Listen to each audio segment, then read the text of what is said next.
Hola, bienvenido a este video número 4, en el que vamos a hablar de el ego. ¿Vale? Ya en el vídeo anterior compartimos un poquito acerca de qué es el ego, ¿no? Pero bueno, vamos a seguir dándole porque verdaderamente, como os compartí anteriormente, entender qué es el ego, cuáles son los mecanismos en su profundidad, es lo que va a permitir, entre otras cosas, también que se dé la disolución del mismo, que se eleve el nivel de conciencia y que cada vez también haya menor identificación con todo eso. Entonces, bueno, como decía antes, digamos de una parte más técnica, el ego es ese sistema de creencias no examinado, ¿no? Todos esos sistemas de creencias que están operando en nosotros, la inmensa mayoría de ellos inconscientes, con los que nos hemos identificado, que no están examinados y que hacen que creamos que esa es la realidad, de una manera u otra, ¿vale? Tiene mucho que ver también con nuestro personaje, ¿no? Con el personaje que creemos que somos, ¿vale? También es esa parte más animal de nosotros. ¿Vale? También es la creencia, por decirlo de alguna manera, de que tú eres una gota de agua que nada tiene que ver con el mar, ¿vale? De verte de separación, ¿verdad? Esa de vernos separados, de sentir que estamos separados, pues tiene mucho que ver también con el ego, que siempre ve separación, ¿vale? También es esa parte de ti que coloca etiquetas y posicionamientos constantes, ¿vale? El ego continuamente son distintos posicionamientos, opiniones, ¿no? Posicionamientos del ego. Es eso que vive también confuso, en duda, que no sabe nada, pero que verdaderamente te hace creer que lo sabe todo, ¿verdad? Cuando tienes a lo mejor un problema y empieza en la mente a dar vueltas, a dar vueltas, a dar vueltas, a dar vueltas, y el ego te dice cuál es la solución. Sin embargo, uno al final opta por la mejor solución, la que cree que es la mejor solución de las posibles, y se da cuenta que muchas veces las cosas no se solucionan, que uno se sigue sintiendo culpable, que uno sigue sintiendo miedo, que uno sigue sintiendo, experimentando las mismas circunstancias. Bueno, pues todo eso tiene que ver mucho también con el ego, ¿vale? Más cositas por aquí, por ejemplo, que podemos compartir. Bueno, el ego se alimenta de las emociones negativas. Por eso vemos que en la sociedad, en la humanidad y en todos nosotros podemos reconocer cómo hay esa adicción a las emociones negativas, cómo hay esa adicción a sentirnos culpables o a culpar fuera al mundo de lo que sucede, ¿no? Cómo hay esa adicción también continuamente estar enganchado al miedo, ¿no? A toda esa... y la emoción que se da, digamos, con todo eso, la ansiedad, a todo ese tipo de circunstancias, porque el ego se alimenta de esos, digamos, de esas emociones negativas. Entonces continuamente va a intentar una y otra vez estar enganchado a eso, estar enganchado en la víctima, estar enganchado en la culpa, en el sufrimiento, en el miedo, en todas esas emociones que vemos que tanto están en nuestra vida. Pues el ego se alimenta de eso, ¿vale?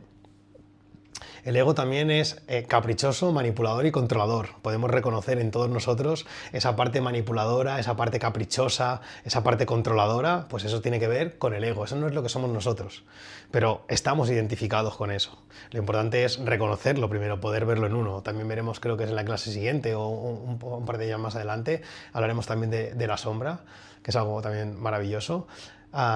Pero fundamental entender, pues eso, que el ego también es esa parte caprichosa, manipuladora y controladora que está en todos nosotros.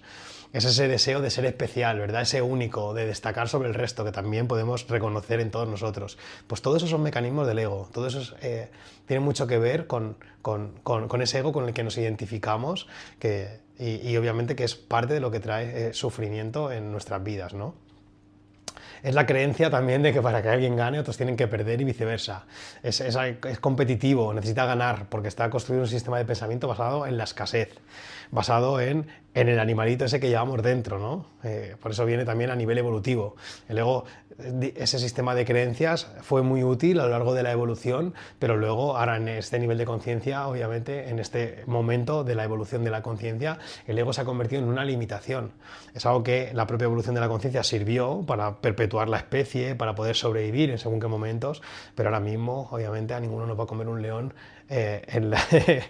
por la calle y el mundo es excesivamente abundante. El ego siempre piensa en la escasez, ¿no? Piensa en la escasez que necesita conseguir, en que necesita coger cosas continuamente de fuera para sobrevivir, ¿verdad? En que depende de él la supervivencia continuamente, en que no depende de algo superior, ¿no? Por decirlo de alguna manera. Pues todo eso tiene mucho que ver con el ego.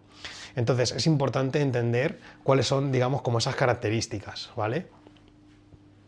El ego también es eso que critica, que juzga, que envidia, que menosprecia a los demás continuamente, ¿vale?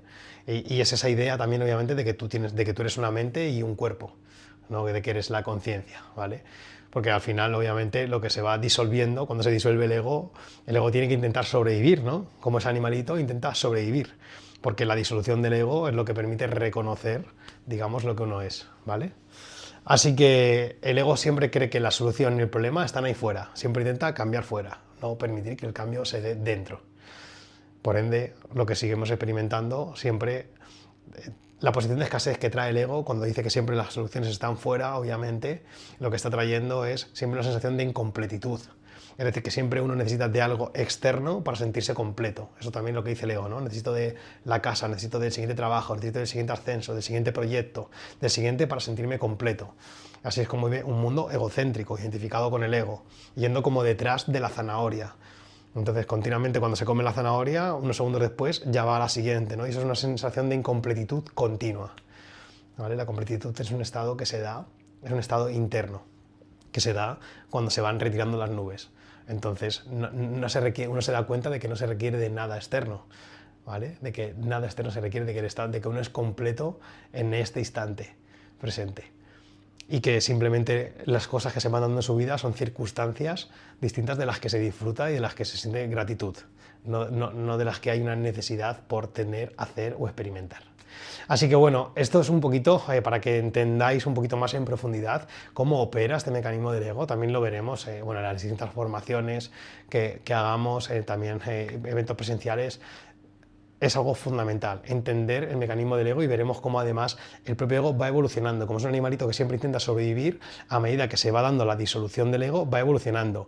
A medida que uno empieza a tener más información espiritual, el ego siempre está tomando nota, ¿no? Siempre está tomando nota, entonces cada vez se vuelve más sofisticado y aparecen formas de ego más sofisticadas, porque el ego lo que tiene que evolucionar es para sobrevivir. Al principio, a menor nivel de conciencia, una gran identificación con el ego. A medida que se va siendo más consciente, menor identificación con el ego. Entonces el ego, para seguir teniendo el control, por decirlo de alguna manera, evoluciona de maneras muy bonitas, y eso es lo que se va viendo a medida que se va dando el propio proceso espiritual, ¿vale? Así que nada, familia, espero que hayáis disfrutado también de esta clase, y nada, del ego fundamental también, y nos vemos en la siguiente.